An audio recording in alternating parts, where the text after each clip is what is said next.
Welcome back to Rediscovering Childhood. I'm your host, Mireia, and today I'm thrilled to bring you an inspiring conversation with Anna and Susanne from Connected Childhood. As play therapists, mindfulness practitioners, mothers of 7 children between them, and teachers, Anna and Susanne bring a wealth of knowledge and compassion to the parenting journey. In this episode, we'll dive into topics like self-regulation, navigating big emotions, and finding connection in the middle of the chaos of modern family life. You'll also hear about their new online platform, Connected Childhood, and how it's equipping parents with tools to cultivate calm, connection, and confidence in their homes. Hello, here we are, 15 episodes later with Anna and Susanne. Susanne and Anna, hello, how are you? Great, thanks Mireia. Thanks for having us. No problem, Excited very to be welcome here again. back. Still number 1. How does it feel? Like a pop star. We should be Celebrity. on top of the pops. And it's not just 15 episodes later, it's also a business later. So tell us about your new business. Go ahead. Okay, I'll go. So our new business is called Connected Childhood, and it's Anna and I. And it's been a labour of love for the past 6 months, and things are moving fast and we're trying to go with it. So on our website, connectedchildhood.com, there are a heap of resources for parents. So it's purely parental support, also support for teachers too.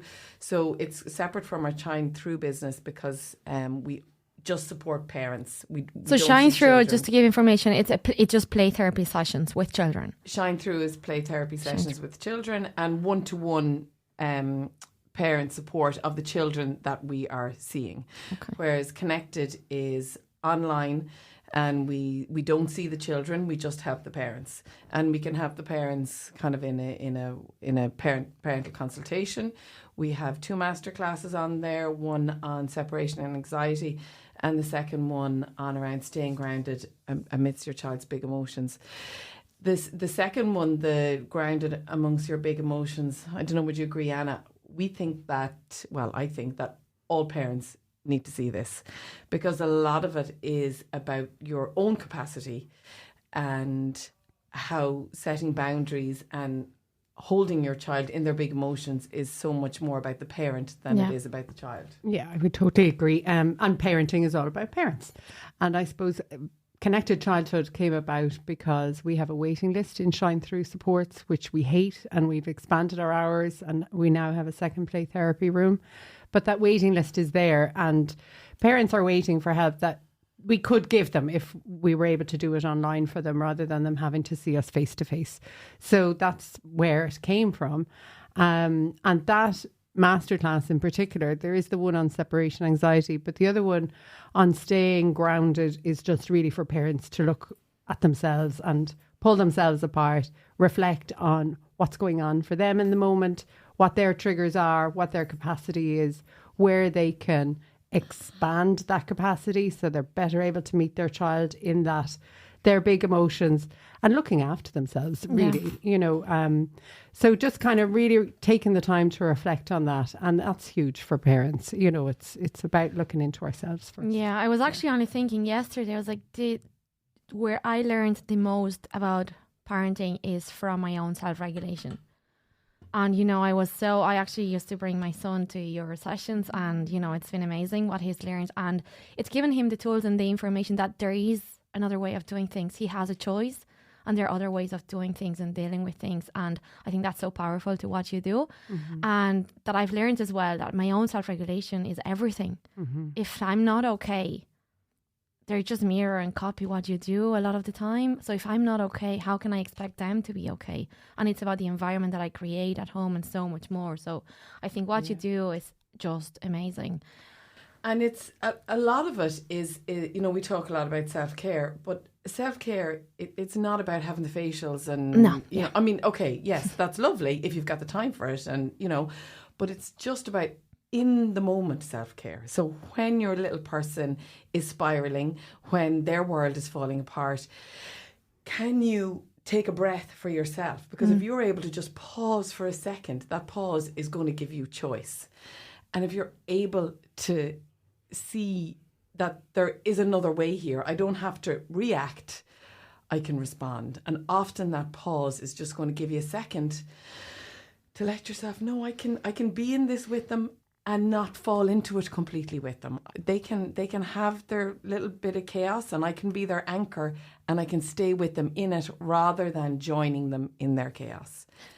And that's the most important part of self-care. In that moment, self-care. So what do you need to do for yourself so that in that moment you're able to take the breath? And it's just so lovely then, because the layers of that is you're doing it for yourself, but then your child is seeing you doing that for yourself and learning. And that's what I do when I'm feeling my emotions getting really big. And then you go into the co-regulation with them. Once you can connect and regulate yourself, and they see you doing that, and you'd name it. We always say name it to tame it. Name those big emotions and how you're feeling and what's going on. And then your child learns from that how to name their own and how to connect into themselves, and you co-regulate with them. It all sounds, it is lovely, those steps, but it does take practice. It does take time, and it really does take a lot of reflection. So that particular masterclass on the staying grounded for parents brings them through the steps of that and how to reflect on themselves and their own capacity. It's honouring what you are able to deal with in any given moment, knowing it and then honouring it, and not trying to work within that for your own sake and also for your child's sake, that you're not pushed outside your own limits. And then once you know them, you start to expand them where you can. I suppose parenting can look quite different in each household and for each family and circumstances and everything. So how do you manage to, give information, but that the parents don't feel under pressure, that they have to do, that you should be doing this, it should look like that, and they can still be true to themselves and accept their own circumstances on that in a way that's not too much and too much pressure. Yeah. So what's your approach to parents? You've actually hit on the core of the essence of what we do for the children in the play therapy room and the essence of what we do for parents in connected childhood. Our language, our whole approach is about meeting parents where they're at and helping them meet themselves where they're at. And that's in everything we do. I mean, there is no should, there is no, you have to do it this way. We're not the experts on their child. The parent is the expert on their child.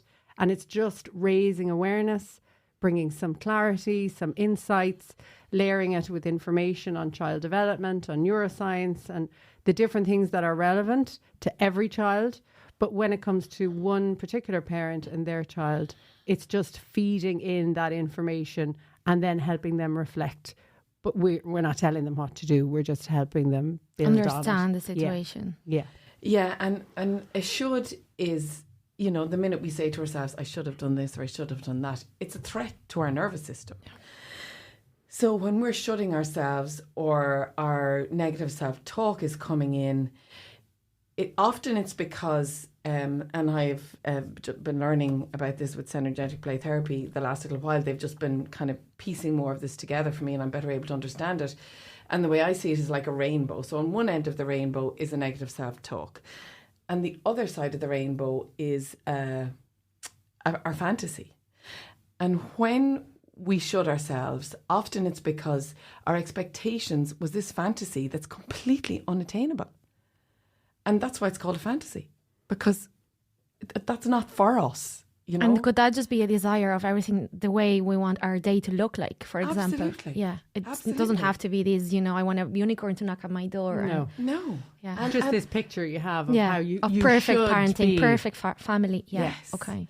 And there is no picture of that. Yeah. There's your own version of that. Your version, my version, Anna's version. It's all completely different. Mm-hmm. And it's finding that balance in the middle of that rainbow. It's taking yourself back from the fantasy and back from the self-talk and saying, this is where I am right now. And this is as much as I can do. And this is enough. And this is enough. And everybody's rainbow is different. That's enough. Our critical voice and our fantasies are kind of at two ends of a spectrum. And if we're able to look at our critical voice and look at the shoulds and saying, what information, what wisdom is there in this critical voice? what's the other side of this critical voice? So what's at the other side of this fantasy? Am I expecting too much of myself? Or am I not? Is there something that I need to add either to my, well, for me, let's say, is there something I need to, and I can only talk about myself, is there something I need to add to my training? Let's say if I'm thinking, oh, I'm not good enough for this job. Okay, what do I need to add so that I'll feel better or more equipped to do what I do? So there's wisdom in our shoulds and there's wisdom in the negative self-talk. But just know that the other side of that is a fantasy. So it's just bringing them back into some kind of a balance. And also for any parents, I just think it's important to note there, for any parents who are on social media a lot, who are scrolling and getting all of this information and these images, that quite often, not always, but a lot of the parents who are reflecting their homes or what's going on for their children or how Christmas looks, for example, now as we approach Christmas in their house, is the fantasy.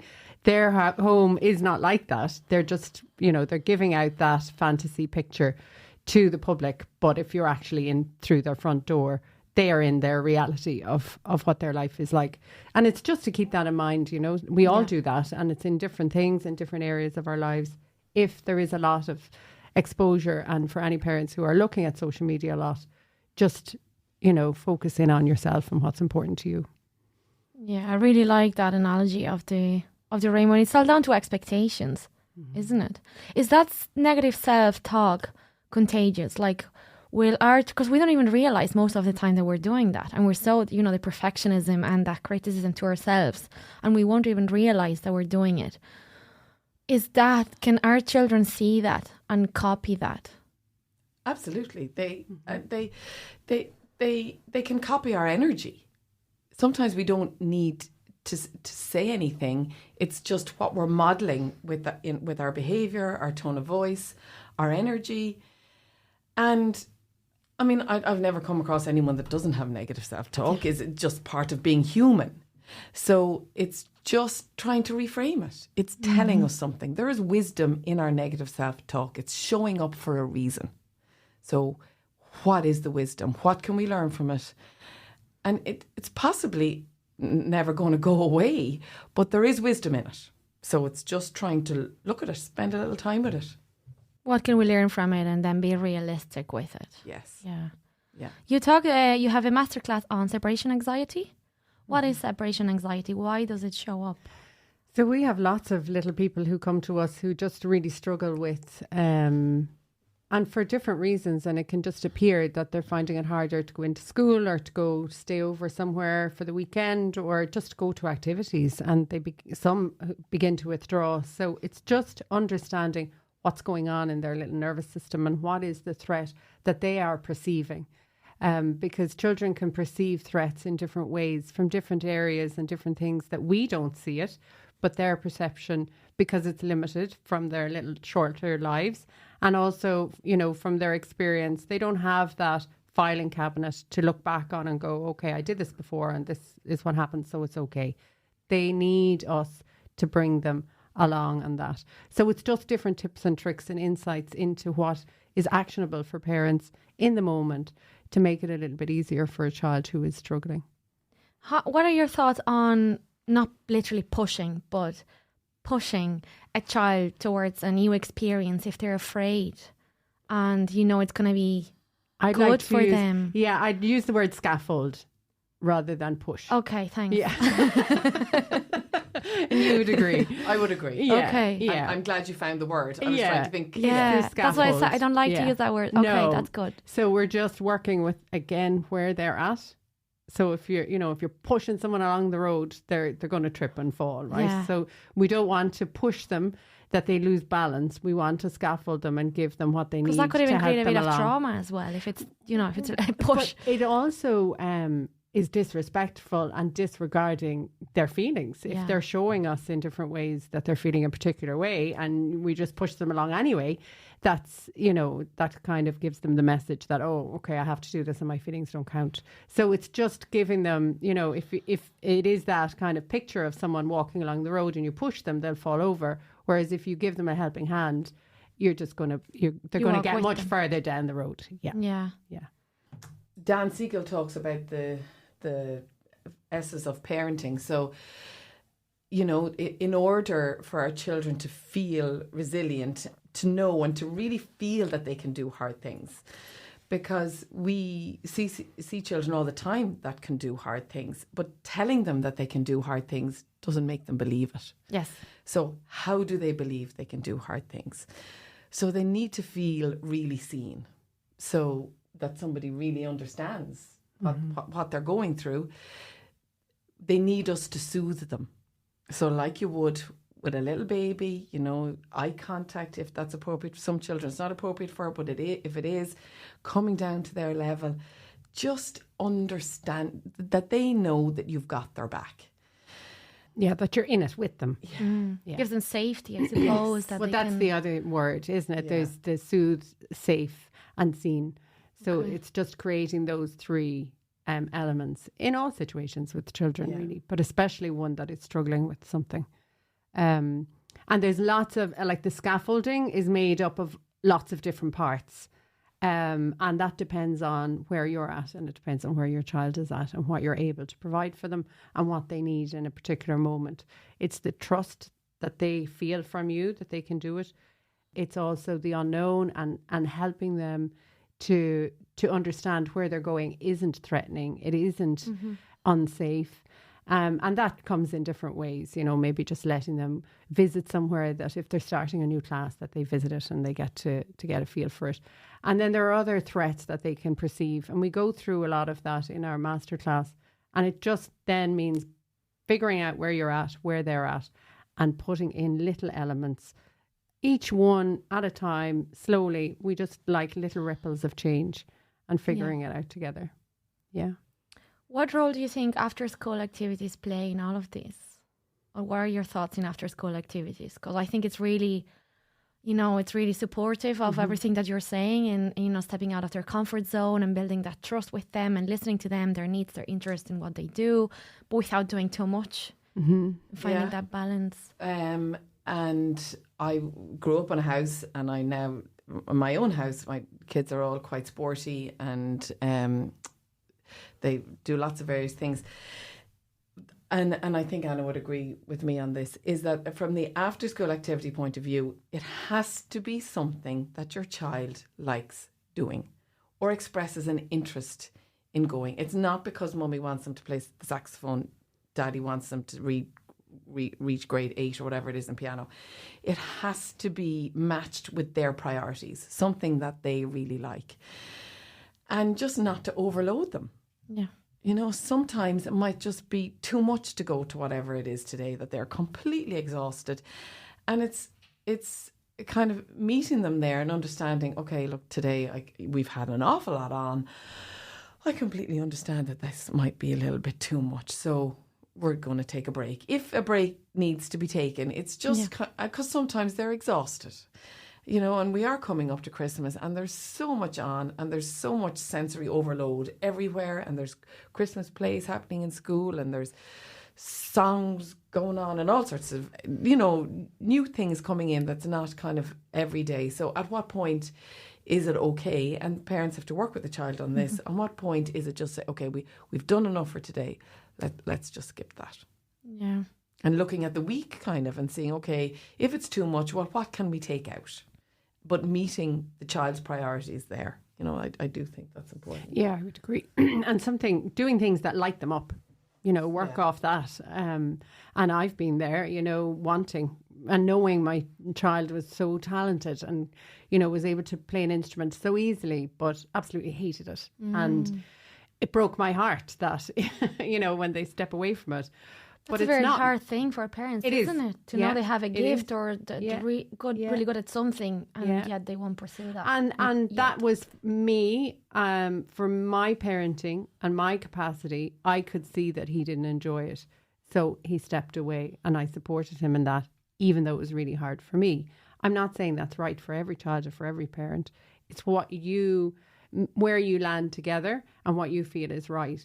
But it's just to be mindful of. It's the child's, we don't prune all plants in the garden, and we don't try and control how they grow and what colour they're going to be. We just create the right environment and they will flourish. So it's just looking at it like that, that it's not up to us to cut the shape of everything. It's up to things to grow naturally. So it's just creating the best environment for them to figure out what is right for them, what they enjoy, what lights them up, and then being as independent as they can ultimately then.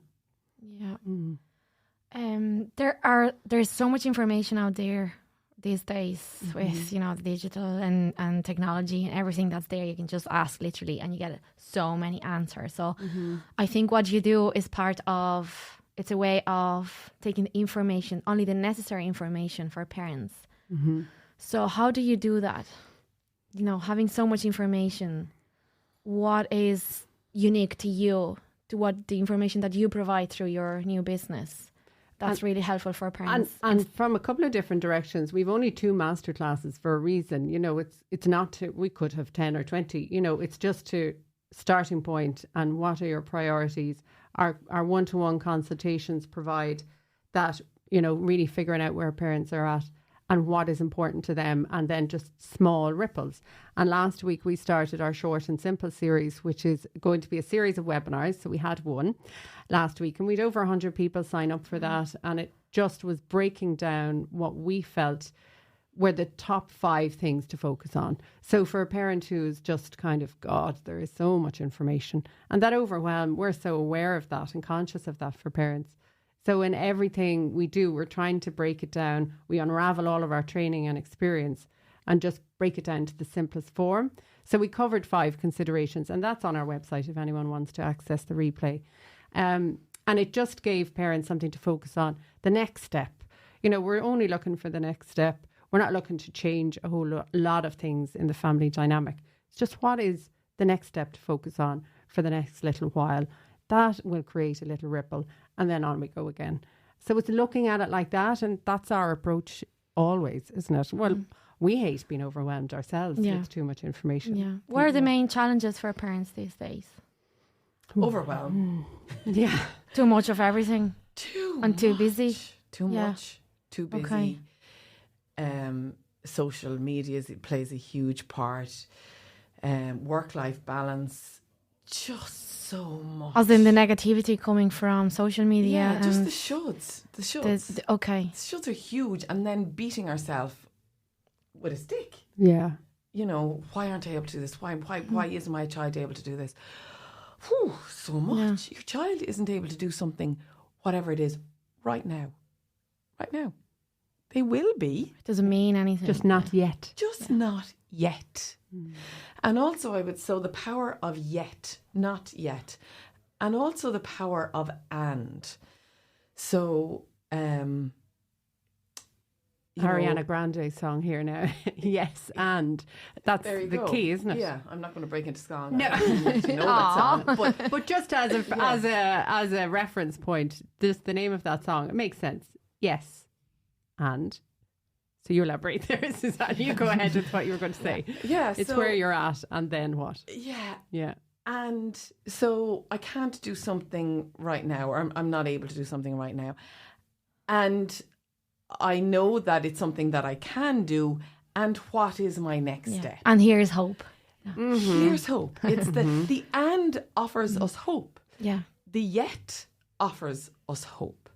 And we just hold on to that. Language is so powerful. It is so powerful. And Anna and I are big on the slightest reframe. We're not asking you to get rid of everything in your house. We're not asking you to change the way you've parented. Absolutely not.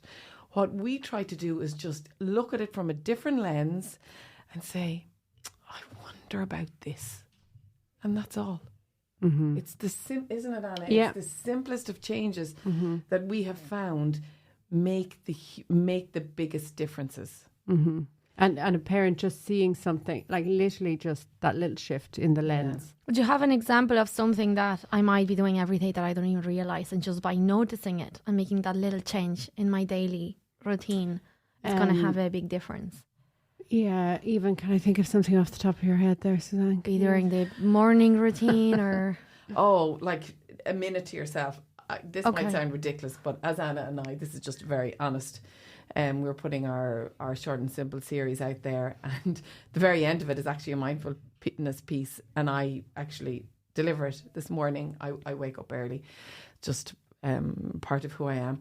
And I sat down with a cup of tea, and at 6 o'clock this morning, might sound ridiculous, but I actually listened to my own mindfulness piece for about 3 minutes.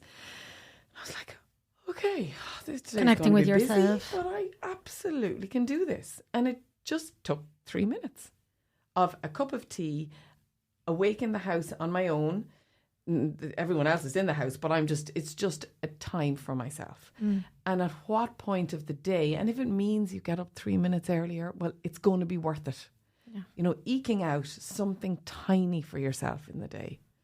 You do talk about mindfulness on your website as well. Why is mindfulness so important for you and for your children? Yeah, we have a whole mindfulness section. If you go to the resources on our website, into mindfulness, there's articles there. There's also some mindfulness recordings.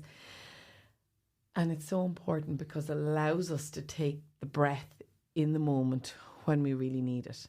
And if we're able to practice that with our child, we're modelling that tool for them. And what we pay attention to grows. So if we're able to train ourselves to take the breath in the midst of the dysregulation, it gives us choice. And we have to let go of the first breath to let another one in. So if we're able to just... I love that, actually. Yeah. You have to let go in order to receive more. In order to let something else come in. And in that moment, it's really powerful. That breath offers us choice. It also offers us a sense of security because it takes us out of our animal brain and it moves us into our prefrontal cortex. And often our children's prefrontal cortex isn't fully formed until they're kind of 25. And if they identify as ADHD or autism or whatever it is, it can be a little bit later.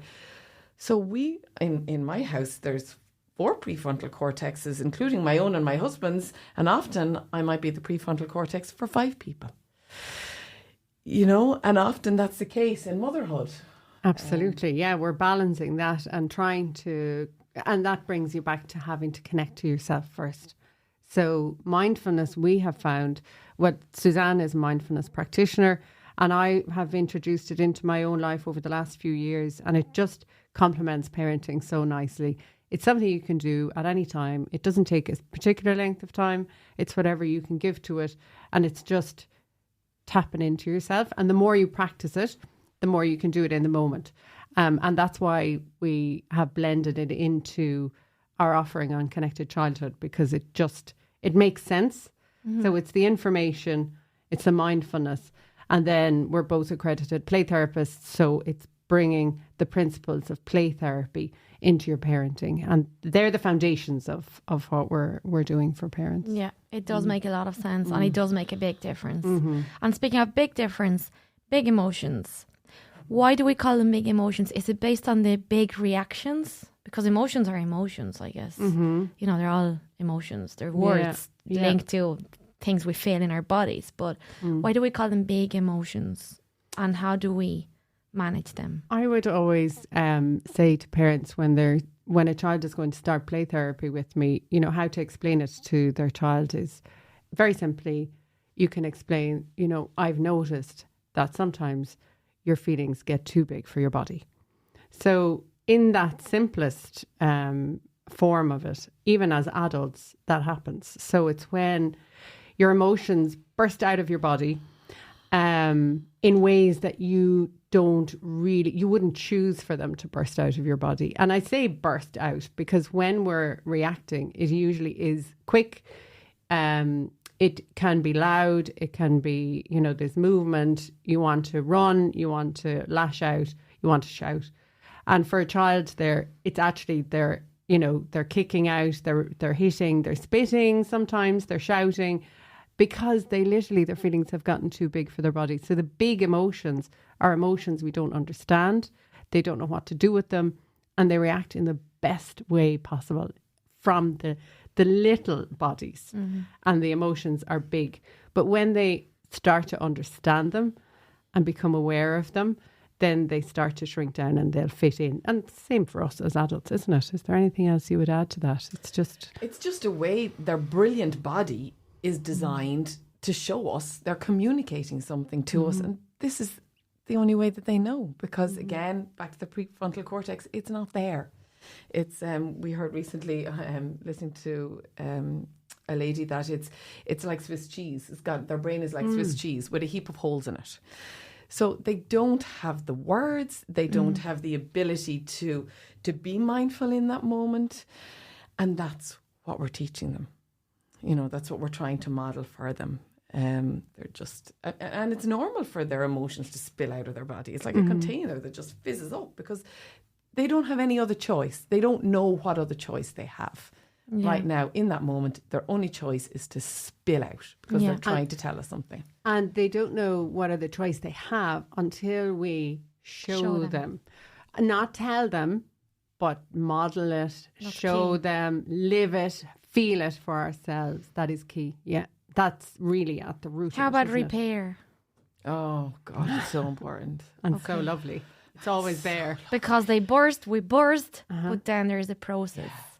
And that's okay. Cycle. Yeah. It's like the affinity cycle, isn't it? It just, and it's such an important part. We have to burst. I love that. Yeah, it's not a circle. It's more like infinity. It goes, in different moves. It moves.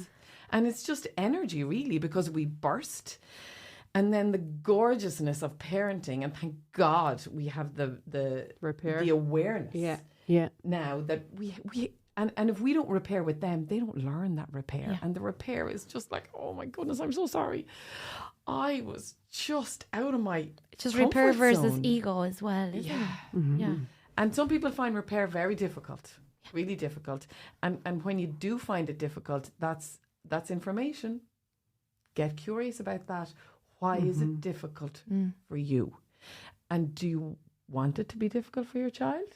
Or do you want to show them that there's another way? And sometimes that can be hard, but they need to know that repair is possible and repair is precious. And you know what? In 2 days again, they're going to lose it again, or you're going to lose it again. But we go again on this circle of infinity. It's never ending. And it's growing all the time. We have, parents who are open to raising their awareness and learning and expanding their capacity, have a growth mindset, which is just so precious for parents to have. We're growing with our children. And when we all have an outburst and then you repair, there's another little bit of growth together in that.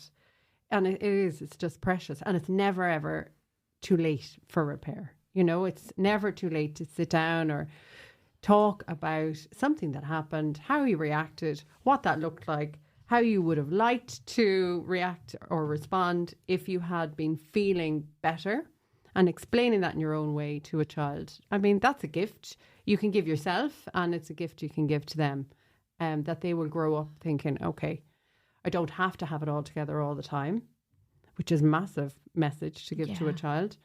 But also when I do make a mistake, there's another step after that. Yeah. It doesn't end there. And I read something recently that links with that as well, that it was about relationships. Well, it applies to relationships with our children as well. And it's that every time there is a fight or a mistake or something, tension, we don't break, we expand. And I really like that. Exactly. Yeah. Because we learn something from it. Yeah. Yeah. What does a connected family look like, and how can we create that environment at home? Now, connected family looks like... Because I've asked a lot of times, as adults, when we grow older and our children are older, what would we like to look back and see? Or what do we want them to look back and remember? And it's that. I can trust them. They were there for me. I was sick and I had the cuddles or things like that. So what? And I think it probably looks different in every family. Oh, I was going to say, it's all the seeds are different. So whatever's going to grow from your seed, but the important thing is that the water and the sunshine and the protection and the shelter was there, and then the meeting the needs and providing the shade, for use of an analogy, and providing the heat and the warmth when it was needed. And the connection is an energy between you and your child but it's always that you are seeing them, they feel safe, and you soothe. And to remember those three things, that you're in it with them. You know, there's lots of different ways of saying it, isn't it? You've got their back. They always know you've got their back. They know that when they're having a big feeling, you're not outside telling them how to manage it. You're in it with them. And I mean, that's part of childhood. That's part of life all the way up until, as Susanne said, our brain has fully developed in our early 20s. It's being in it with them, and they need it in different forms throughout the different stages of childhood. And we cover that in a bigger form in our discovery program that's launching in early 2025. And that will bring parents along the journey of looking at all of those different aspects and looking at what will my family look like at the end of this program to be more connected. And connected families flex and grow together, I suppose, is what I would finish with there. Yeah. And just that for your child to know in their heart that you are their safe space, you are their safe haven, you are their harbour, you are their lighthouse, that no matter what happens in any point of their life, that you're there. You know, no blame, no I told you, that kind of just you're there. And the older they get, the less they actually want to hear from you. They just want to know that you're there. Yeah. A safe haven to return to. Yeah. Mm-hmm. Sometimes when something happens or something is challenging, we want to put a solution, an immediate solution to fix the problem, quick fix, and fix it now. But what about the long term? So how do we balance that? And, there are consequences and habits that we need to take in to make sure that the long-term consequences are what we want to achieve according to our values and everything. But how do we do that? And also that quick fix that we need right now, like say tantrum and okay, I'll get you this ice cream. You need to stop now. But then also this is not what we do. And I would say to that, if that's your capacity, you need to give them the ice cream. Give them the ice cream for the quick fix. But then look at it again and, it all comes back to those really small little changes.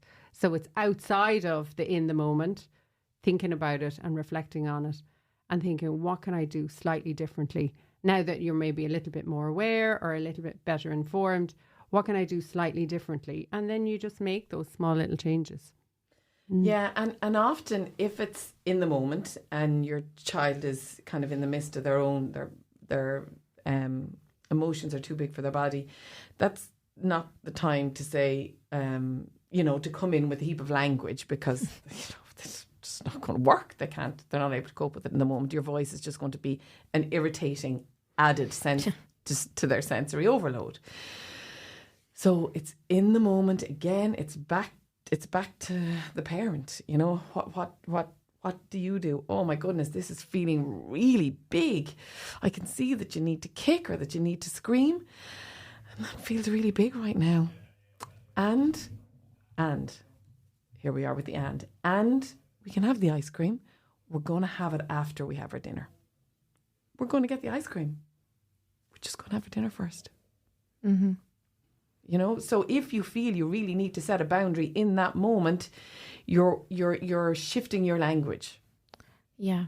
It's not every word. We get ice cream if you do this. No, we get ice cream. We get dinner then you can, and then we're going to get the ice cream and we're going to have our dinner first.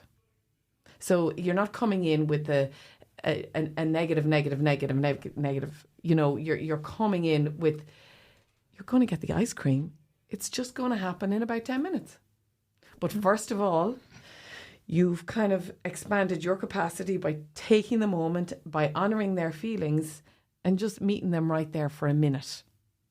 And then when you see that it's kind of, it's that their emotions are kind of, they're coming back really into their body, they're coming back a little bit, then in with the reframe of the words. Yeah. There are so many things you've said now coming to Christmas and, the overwhelm and back to basics and safety and all these things that are really important for us.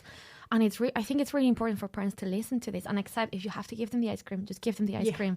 But it's Work all within your just really capacity. back to basics. And, you know, it's not about getting the biggest present and the most expensive experience. And it's just about being there, your time, your presence.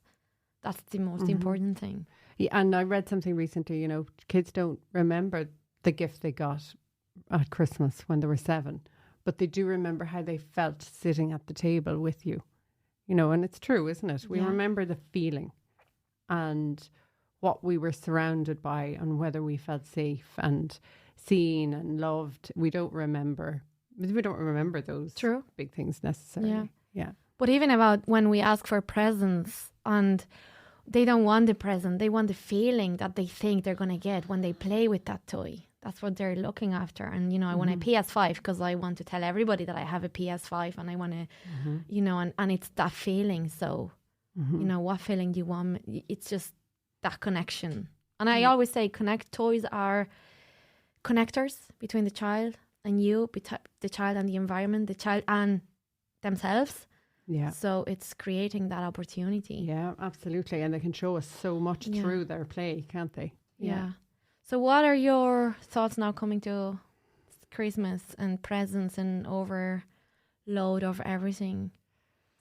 We're very mindful of that for ourselves. I think the work we're in, you learn how to, well, definitely the work we're in, you learn how to work within your capacity and to be kind to yourself and have that self-compassion.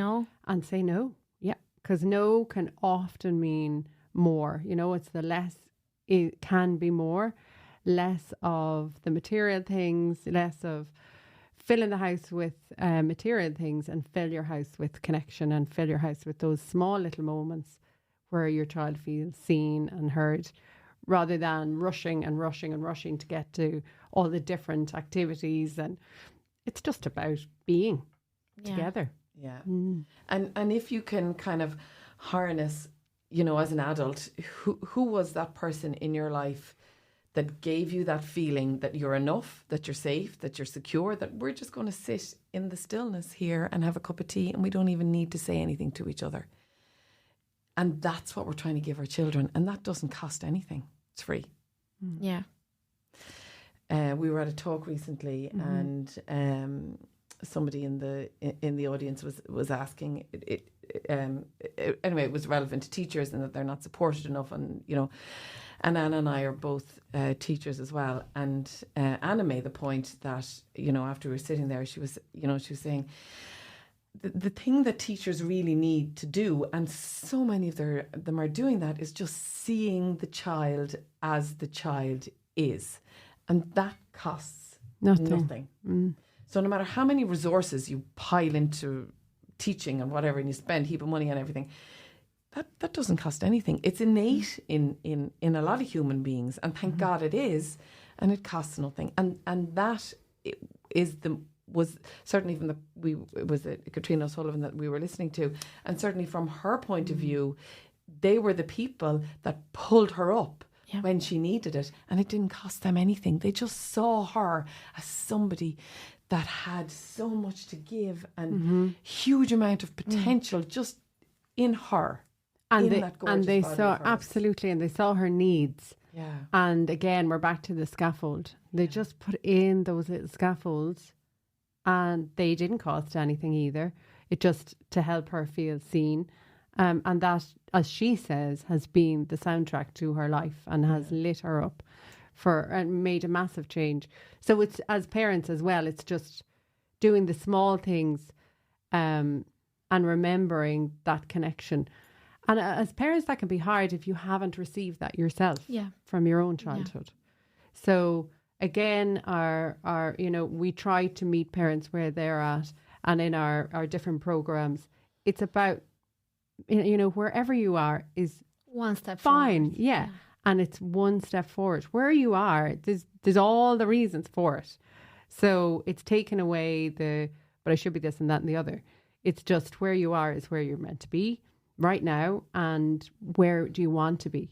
And let's look at how we can get there. Yeah. And just because you're there doesn't mean everybody is also there. we're all just understanding that we're all in different places, And we're very hard on each other as well. And I Yeah. think Christmas really, it all goes into overdrive about who has what and is doing what and going where, and like none And of it it gets too much really on the matters. kids as well. Yeah. None of it really matters. None of it. Some of the lights are too big and too scary and too much going on. And Well, the I shops love, are too busy. yeah, and, the lovely Christmas tree and the You're talking to an elf. Just be careful what you say. Okay. I know, and I love Christmas, but sometimes for some children it can be too much. Yeah. So it's and the again, meet that expectations. child. Yeah. You know, meet them. It's to pause and think. Yeah.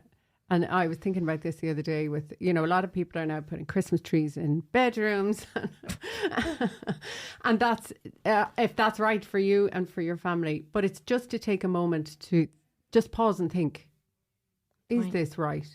I think What's the every goal child here? loves the tree. It's the tree in the house. You have your beautiful Christmas tree and it's so special. So I think sometimes it takes away from that and it makes it lesser than when you fill every room with a tree, if that makes sense. And it's just pausing and thinking, is this going to be actually add more to the experience or is it actually going to take away from it?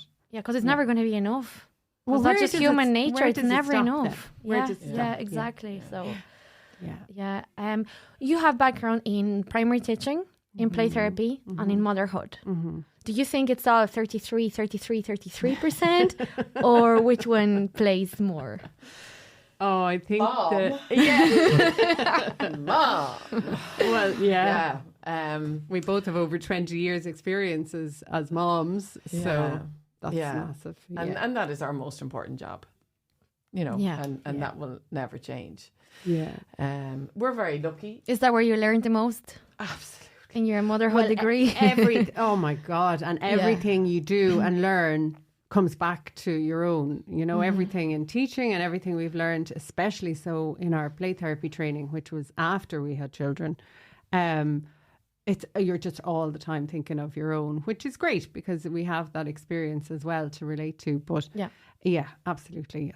It's all blended, but that experience is major. Yeah, and I mean, the only thing I'll add to that as a mom is that I wish I knew the information that I know now 22 years ago when I was carrying my first child. Yeah.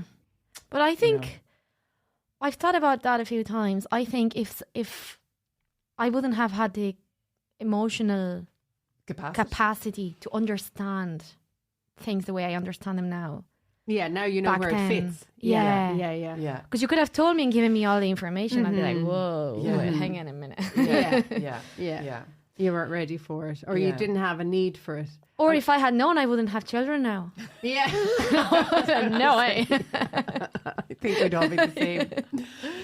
Yeah, but I think we learn and grow as they do, and we heal as they grow. I was saying this morning, when I talk to my children, their challenges, their daily challenges, and their learning and their process and everything, I feel like I'm talking to my inner child. Absolutely. And I'm healing my inner child because it's a reflection of that child that I had back then that I didn't know anything that I know now. And I can finally now, through my children, talk to my inner child and help her. Yes. It's so powerful. It is. Yes. And allowing yourself to be open to that. Yeah.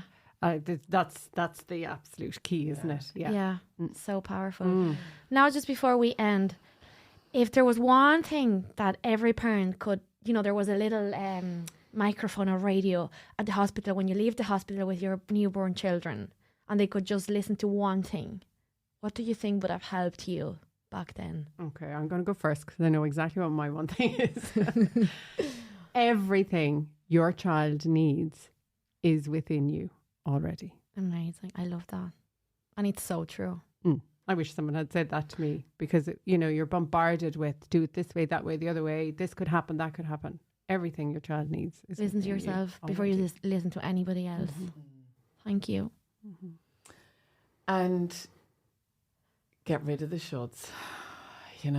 Like you're doing the very best that you can in any given moment. And if that means that you lie on the couch all day with your gorgeous little poppet on your chest, you do that because you both need that.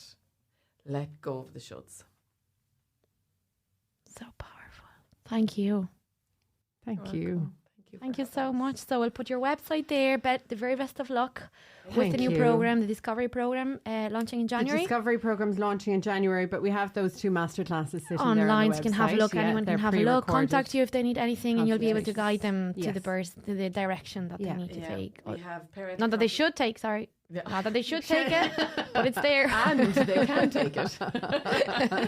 And we have parental consultations available every week, and we have lots of free resources on our website. And they're really practical. They're straight to the point. Yeah, ready to put into practice. Yeah, and make those little changes that will make a really big difference. Yeah, that's what we're looking for. Yeah, connectedchildhood.com. Yeah, thank you so much. Thank you, Mireia. Always a pleasure. Thank you for listening to this episode. Don't forget to like, share, and follow so you'll never miss out on upcoming episodes. See you next time.